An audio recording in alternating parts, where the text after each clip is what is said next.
오늘 우리에게 주신 하나님의 말씀 마태복음 14장 22절에서 33절의 말씀 같이 보도록 하겠습니다.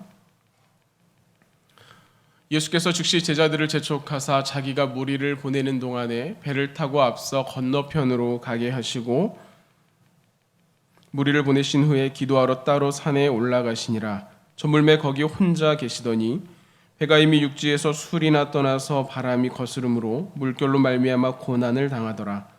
밤 사경에 예수께서 바다 위로 걸어서 제자들에게 오시니 제자들이 그가 바다 위로 걸어오심을 보고 놀라 유령이라 하며 무서워하여 소리 지르거늘 예수께서 즉시 이르시되 안심하라 나니 두려워하지 말라. 베드로가 대답하여 이르되 주여 만일 주님이시거든 나를 명하사 물 위로 오라 하소서 하니 오라 하시니 베드로가 배에 내려 물 위로 걸어서 예수께로 가되 바람을 보고 무서워 빠져가는지라. 소리질러 이르되 주여 나를 구원하소서 하니 예수께서 즉시 손을 내밀어 그를 붙잡으시며 이르시되 믿음이 작은 자여 왜 의심하였느냐 하시고 배에 함께 오름에 바람이 그치는지라. 배에 있는 사람들이 예수께 절하며 이르되 진실로 하나님의 아들이로소이다 하더라. 아멘. 오늘 이 말씀을 통하여서 하나님의 은혜를 함께 나누고자 합니다. 이 부분 우리가 참 잘 알고 있는 그러한 내용들인데요. 이 말씀이 시작되는 22절에 예수님께서는 다른 곳과는 다르게 유독 제자들을 급하게 재촉하여서 그들을 보내는 내용이 나옵니다. 그들은 지금 갈릴리 호수, 갈릴리 바다라고 알고 있는 곳의 북동쪽 위에 있는 벳세다에 머물고 있는데 강을 건너 서쪽에 있는 게네사렛으로 가라 이렇게 말씀하시는 거예요. 예수님께서 왜 제자들을 보내실까라고 하는 그 주제에 대해서 우리는 이해할 수가 없습니다. 왜냐하면 이때는 예수님의 인기가 굉장히 높아져 있는 때이기 때문이에요. 오늘 오병이어의 사건을 그 앞에서 일으키시고 사람들과 같이 그 자리에 있습니다. 남자만 5천 명이라고 하는 사람들이 예수님을 쫓아다니면서 기진하여 있을 때 예수님께서는 오병이어의 사건을 통해 그들의 필요를 채워주셨어요. 사람들은 예수님에 대해서 환호하고 즐거워하고 그 예수님을 따라가며 그 말씀과 그 능력에 감격해 있을 때였습니다. 그런데 예수님께서는 그 사람들을 흩으시고 제자들은 또 보내셨습니다. 이제 예수님께서는 예루살렘으로 들어가셔야 하고 또 하나님 나라의 복음을 전하는 제자들을 많이 세워야 하는 때이니 어쩌면 이 자리에 모여있는 이 사람들, 예수님을 따라서 기진함에도 불구하고 그 말씀을 듣겠다고 따라온 이 사람들을 세우는 것이 그 다른 것보다 좋은 것이 없을 텐데도 불구하고 예수님은 그 자리에 머물지 않으시고 사람들도 보내시고 제자들도 태워서 보내셨습니다. 왜? 라고 하는 질문이 그 안에 들지만 여기에 대해서 제대로 된 영문을 알지도 못한 채 예수님께서 재촉하시니 제자들이 배에 올랐습니다. 그래서 가버나움으로 이제 출발하는 것이지요. 오병이어의 사건이 이미 저녁 때 해가 저물 때 있었던 일이라 많이 늦은 시간이었지만 예수님께서 베드로를 만난 것이 아침 고기를 잡고 돌아와서 그물을 손질하고 있는 그 모습이었을 것을 볼 때 이들의 갈릴리 호수 주변에 있는 이들에게 밤에 배를 띄우는 것은 그렇게 낯선 일은 아니었던 것 같습니다. 또한 익숙한 뱃사람인 제자들이 몇몇 있었기 때문에 그들은 가장 좋은 길, 가장 빠른 길로 이 배를 몰아서 도착할 수 있는 그 길로 가는 것이니 그렇게 어려운 일도 아니었을 것입니다. 다행히 갈릴리 지역이라고 하는 이 갈릴리 호수는 옆에 있는 바다, 해수면보다 200m나 아래에 있어서 주변보다 훨씬 더 따뜻한 지역이었습니다. 분지라고 하지요. 우리나라도 대구가 다른 지역보다 더 따뜻한 곳이다라고 말하는데 갈릴리 호수가 그런 자리였던 것입니다. 그래서 밤에 배를 띄워도 다른 곳에 비해서는 그나마 조금 온도가 괜찮은 곳이었습니다. 그러나 본문에서처럼 이 갈릴리 호수가 변덕을 부리는 때가 있습니다. 이 갈릴리 호수 가운데 나타나는 일들에 어려움이 생길 때가 있다라고 하는 것이에요. 그들이 출발하는 북쪽, 여기는 완만한 경사로 되어져 있는데 이 북쪽이라고 하는 것에서 우리가 느낄 수 있듯이 찬 바람이 위에서 아래로 이 경사를 타고 가나안, 이 갈릴리 호수로 내려오기 시작합니다. 이 찬 바람은 따뜻한 해수면과 만나서 그 해안가에 있는 물고기들에게 좋은 생태계를 만들어줘서 물고기를 잡는 데 큰 도움이 됩니다. 그 주변에서 사람들은 많은 어업을 할 수 있는 것이죠. 더구나 이들은 북동쪽에서 지금 서쪽으로 가는 것이니 그 해수면에 있는 그 바람을 타고, 북동쪽에서 흘러내려오는 그 바람을 타고 배가 더 수월하게 갈 수 있는 것입니다. 그런데 문제는 이 차가운 공기가 따뜻한 이 물의 온도랑 강하게 엮였을 때 나타나는 것입니다. 해변에서는 물고기를 잡을 수 있게 도와주었던 이 바람이 갈릴리의 중간에 가서 이 따뜻한 수면과 얽히게 되면 차가운 것과 따뜻한 것이 만나게 되면서 장마전선과 같은 그런 이상기류를 보이는 것입니다. 뿐만 아니라 가끔은 이것이 심해져서 배를 뒤집을 수도 있는 광풍이라고 할 만한 그러한 파도가 그곳 가운데서 일어나는 것입니다.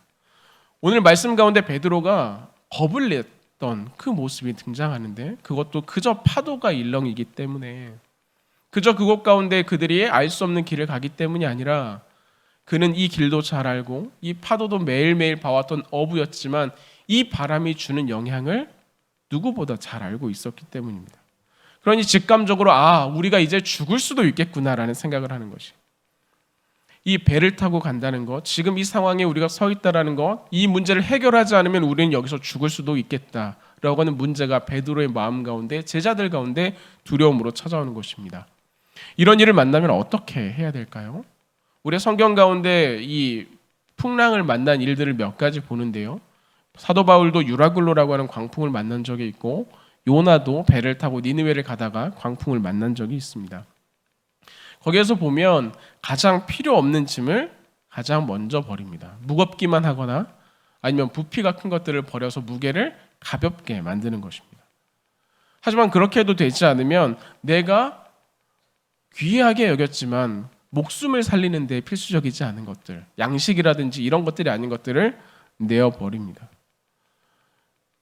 하지만 그렇게 해도 안 될 때는 이제 모든 것들을 다 내려놓고 배를 최대한 가볍게 하고 사람만 남겨놓는 것입니다. 하지만 그렇게 해도 안 될 때는 어떻게 됩니까? 배가 뒤집어지는 것입니다. 오늘 성경은 풍랑이 부는 그때 이들이 고생하고 있는 이 시간을 밤사경 이렇게 이야기합니다. 이 밤사경이라고 하는 이 시간에 대해서 학자들은 의견이 분분합니다. 히브리적 시간과 로마적 시간, 어떤 것을 따라서 보아야 하느냐에 따라서 밤 10시라 이야기하는 이들도 있고 새벽 3시쯤 되었다라고 말하는 이들도 있지만, 어찌 되었든 중요한 것은 이때의 시간은 단단한 어둠이 밤을 내려 찍는 것 같은, 그 홍해리 시인의 그 식구와 같은 칠흑 같은 어둠이 그것을 장악한 시간이라고 하는 것입니다. 불어오는 바람과 풍랑에 고난을 당하고 또 그것을 이길 방법이 없기 때문에 이 제자들의 상황은 시간적으로도 어두운 밤사경이지만 그 마음에 어둠이 드리운 시간이라고 할 수 있습니다. 이들의 입장에서 오늘 저녁까지만 해도 이런 일은 상상할 수도 없었습니다. 예수님의 능력 있는 말씀과 예수님을 통하여 경험한 오병이어의 사건은 이들의 마음을 얼마나 뜨겁게 했는지 모릅니다. 이대로만 있으면 우리가 더 잘 될 것이라는 그 기쁨과 그런 상상에 빠져 있었을지도 모릅니다. 사람들에게 물고기와 떡을 나눠주는 그때 아마 내가 무엇인가라도 된 것 같은 그 기쁨이 이들의 마음을 장악하고 있었을지도 모른다는 것입니다. 그런데 그 밤이 채 다 지나가기도 전에 이들은 광풍의 한가운데 놓여 있습니다. 생각하지도 못했던 일들, 나의 경험과 능력으로도, 심지어 어부로서 평생을 살아왔던 이들로서도 어떻게 할 수 없는 어려움이 닥친 것입니다. 여러분, 이때는 어떻게 해야 됩니까? 내가 감당할 수 없는 이 일을 만났을 때 우리는 무엇을 해야 하는 것입니까? 이것이 지금 제자들의 이야기입니다. 그리고 이 어려움과 두려움은 우리 누구에게나 찾아올 수 있다라고 하는 것이죠. 제자들처럼 갑자기 찾아오기도 하고, 또는 한번 찾아온 어려움이 생각보다 길어져서 오랜 시간 우리를 지치게 만들 때도 있습니다. 최근 지인의 일로 인해서 병원에 다녀올 일이 있었는데, 출입이 통제되어서 가족에겐 들어갈 수 없는 그 응급실 바깥에 서서 그들을 보면서 얼마나 많은 환자들이 그 문을 드나드는 것을 보게 됩니다. 요란한 소리를 내며 들어오는 구급차와 그것을 따라오는 가족들, 응급실에서 나오는 많은 환자들의 고통과 신음소리들, 그것이 교차하며 서 있는 그곳은 말 그대로 병원이었습니다. 그 중에서 안타까운 모습을 하나 본 것은 굉장히 어린 아이가 사고에 실려 들어오는 모습을 보는 것이었습니다. 어찌하여 이런 일이 벌어지는 것입니까? 이런 일이 우리에게 벌어졌을 때, 내가 감당하기에는 너무나 힘든 일들이 벌어졌을 때 우리는 어떻게 해야 하는 것입니까? 풍랑에 놓인 이 제자들에게는 최선의 방법은 둘째치고 차선도 없었습니다. 차악은 둘째치고 지금 최악의 자리에 이들은 놓여 있는 것입니다. 그들로서는 해결할 수 있는 방법이 없다라고 하는 것입니다. 그런데 생각해 보면 우리가 살아가는 그 모든 자리가 그렇게 어렵지 않아서 잘 모르지만, 우리가 당하는 문제들, 작은 것 하나부터 무게 있다라고 하는 그 모든 것까지 내 힘으로 그것을 해결한다라고 말할 수 있는 것은 그렇게 많이 없을 것입니다. 아무런 도움도 없이 오로지 나의 힘으로 그것을 해결할 수 있을까?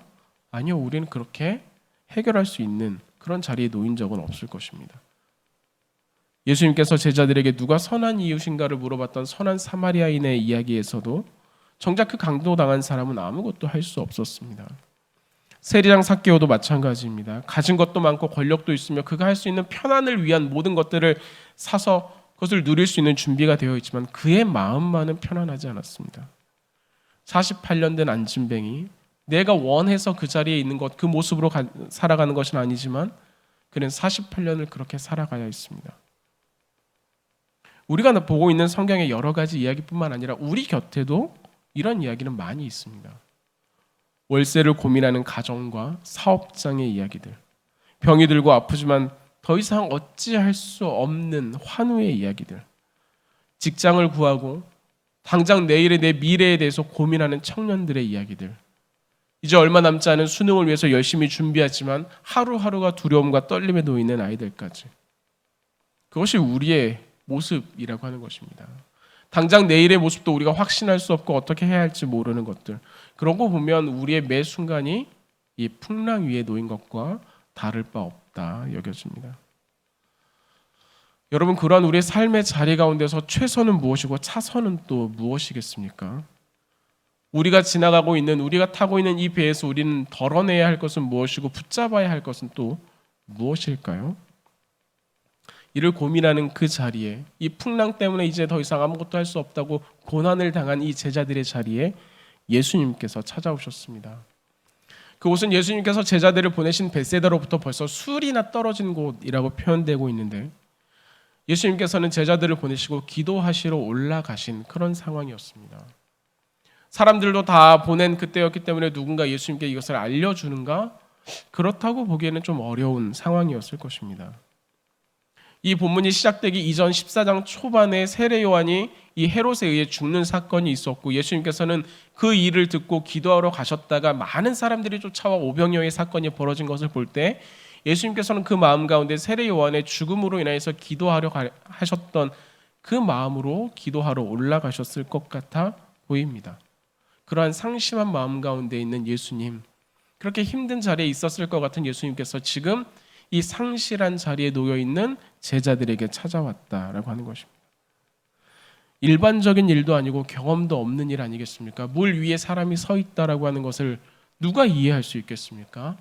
그러니 그런 예수님을 보고 유령이다라고 말하는 이 제자들의 외침도 충분히 이해가 됩니다. 어쩌면 우리가 이제 죽게 되어서 헛것을 보는구나 라고 생각할지도 모르겠습니다. 불가능한 일이니까요. 내 삶에서 예수님이 이렇게 나타난다, 내 삶을 바꿀 수 있는 예수님의 능력과 일은 요원한 일 아니었습니까? 예수님께서 일으키셨던 모든 기적과 모든 일들은 가난한 자와 약한 자들을 위한 것이었지 나를 위한 것은 아니었다 여겨지는 것 아니었겠습니까? 내가 오랜 시간 교회를 다녀왔지만 예수님의 은혜, 하나님의 역사는 내 삶과는 조금 더 멀어지는 것처럼, 누군가는 하나님의 은혜를 이야기하지만 내 삶은 여전히 고난과 어려움에 놓여 있는 그런 것이 우리의 신앙의 모습, 삶의 자리 아니었습니까? 그곳 그 자리에서 예수님께서 제자들에게 찾아와서 이렇게 말씀하시죠. 안심하라, 나니 두려워하지 말라. 27절 말씀입니다. 우리 함께 보도록 하겠습니다. 예수께서 즉시 이르시되 안심하라, 나니 두려워하지 말라. 예수님께서는 제자들의 상황과 이야기를 모르는 것이 아니었습니다. 예수님께서도 그 자리에 같이 서 있는 것이니까요. 그 풍랑이 이는 바람, 그 파도, 그 자리에 예수님께서 동일하게 서서 그들이 얼마나 위험한 자리에 놓여 있는지, 그들이 이 배 위에서 얼마나 위태롭게 서 있는지 예수님께서는 너무나 잘 알고 있었습니다. 그 두려움과 그 환난과 그 슬픔 가운데 놓여 있는 이 제자들의 상황에 대해서 예수님께서는 그들의 필요가 무엇인지도 잘 알고 있었습니다. 우리는 가끔 말씀에 대해 생각하거나 기도함에 있어서 우리와는 조금 더 떨어져 있는 것 아닌가 이렇게 여길 때가 있습니다. 하나님 앞에 기도하러 나오는 것조차도 그저 우리 마음의 위로의 한켠, 우리가 살아가는 삶의 어느 한 방편으로 여길 때가 많고, 하나님의 말씀을 따라 살아가는 것도 내 삶에 크게 무리가 없는 그 정도 안에서 지혜롭게 선택하는 것 아니겠느냐 이렇게 여기는 분들도 있습니다. 마치 벳세다에 남은 예수님과 이 풍랑 가운데 있는 제자들의 거리가 술이나 떨어진 것처럼 우리 마음 가운데 하나님과 우리 삶의 거리가 술이나 떨어져 있는 그러한 삶의 모습을, 그러한 간격을 지내고 있는 경우도 많다라고 하는 것입니다. 그러나 그곳, 내가 고통과 두려움에 놓인 그 자리에 예수님께서 찾아오셔서 말씀하시는 것입니다. 안심하라. 나니 두려워하지 말라. 여러분이 예수님의 말씀을 기억하시기 바랍니다. 이 말씀이 우리의 삶을 이끌어가는 은혜가 있기 때문입니다. 우리가 안심할 수 있는 이유가 무엇입니까? 나니 두려워하지 말라. 예수님께서 그곳에 함께 계시기 때문입니다. 예수님께서 우리를 이끌어 가시기 때문입니다. 근데 여러분, 이 말씀은 너무나 많이 들어왔죠. 그런데 믿을 수 있겠습니까? 예수님께서 내 삶을 이끌어간다 하는 그 말씀을 우리가 믿을 수 있겠습니까? 예수님을 찾아도 지금 당장 내 눈앞에 있는 이 문제가 해결된 다음에야 우리가 예수님께 나아가 예배할 수 있지 않겠습니까? 내가 하나님 앞에 서는 것도, 하나님 앞에 봉사하는 것도 내 삶의 문제가 무엇인가 해결이 되어야 하나님께 기도할 수도 있는 것 아니겠습니까? 내 삶이 여전히 풍랑 가운데 놓여 있는데 내가 어떻게 하나님 앞에 나아갑니까? 이것이 우리의 솔직한 심정 아니겠습니까? 이것이 우리가 하나님 앞에 나아가기에 가장 어려운 장벽이 됩니다. 베드로도 마찬가지입니다. 주님, 내가 이 풍랑으로 인해서 위험을 겪고 있습니다. 이것이 해결되면 그러면 내가 예수님께 나아갈 수 있지 않겠습니까? 그러니 내가 이 풍랑 위에 설 수 있도록 나에게 오라고 말씀해 주십시오라고 28절에 그렇게 이야기하는 것입니다. 베드로가 대답하여 이르되 주여 만일 주님이시거든 나를 명하사 물 위로 오라 하소서 하니. 예수님에 대한 확신의 이야기로 이야기하는 것이겠습니까? 주님이시거든 이렇게 말합니다. 주님이 오셨으니 이제 우리의 문제가 해결됩니다가 아니라 주님이시라면 나의 문제를 먼저 해결해 주십시오. 이렇게 말하는 것이 솔직한 우리의 모습입니다. 그 말에 예수님께서는 베드로에게 오라 이렇게 말씀하시죠. 그리고 베드로는 물 위를 비로소 걸어서 갑니다. 그런데 이 베드로의 심정 가운데, 상황 가운데 어떻습니까? 여전히 바람이 불고 있습니다. 그가 두려워했던 그 바람이 여전히 불고 있습니다. 그 바람으로 인한 풍랑이 여전히 그의 발밑에서 찰싹대고 있습니다. 그가 물 위를 걸어간다라고 말하지만 이 파도는 아마 그의 무릎까지도, 그의 허리까지도 적시고 있을지 모릅니다. 이것이 믿음으로 나아가는 사람들이 두 번째로 넘어야 할 장벽이 됩니다. 나는 믿음으로 결단하고 하나님 앞에 한 걸음 나아왔지만 실상 내 현실에는 아무런 변화가 없는 것처럼 여겨질 때가 있다는 것입니다. 여전히 그 파도는, 그 짠내는 내 몸을 적시고 있고 그 바람은 나를 넘어지게 할 위험이 있다라고 하는 것입니다. 그러니 내가 어찌 예수님을 볼 수 있습니까? 여기서 중심을 잡지 않으면 나는 넘어질 것 같은데 어떻게 그것을 놓치고 예수님을 볼 수 있다는 말입니까?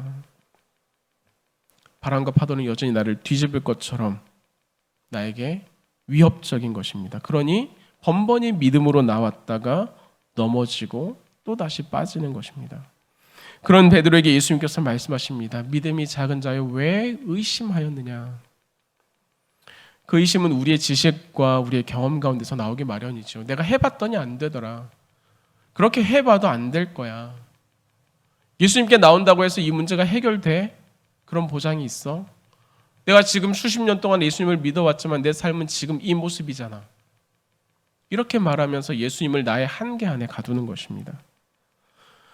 그 자리를 벗어나는 유일한 방법이 예수님을 바라보는 것임에도 불구하고 여전히 한 발 멀리 떨어져서 우리는 여전히 내 경험과 지식에 비추어 예수님을 판단하는 것입니다. 내 경험의 한계, 내 지식의 한계가 지금 내 삶에 드러나고 있음에도 말입니다. 그러니 또 한 번 넘어지고 또 한 번 빠져드는 것입니다. 그 자리에 놓여 있는 우리에게 예수님께서 말씀하시는 것이에요. 나이니 두려워하지 말라. 이 말씀에 우리 문제 해결이 있습니다.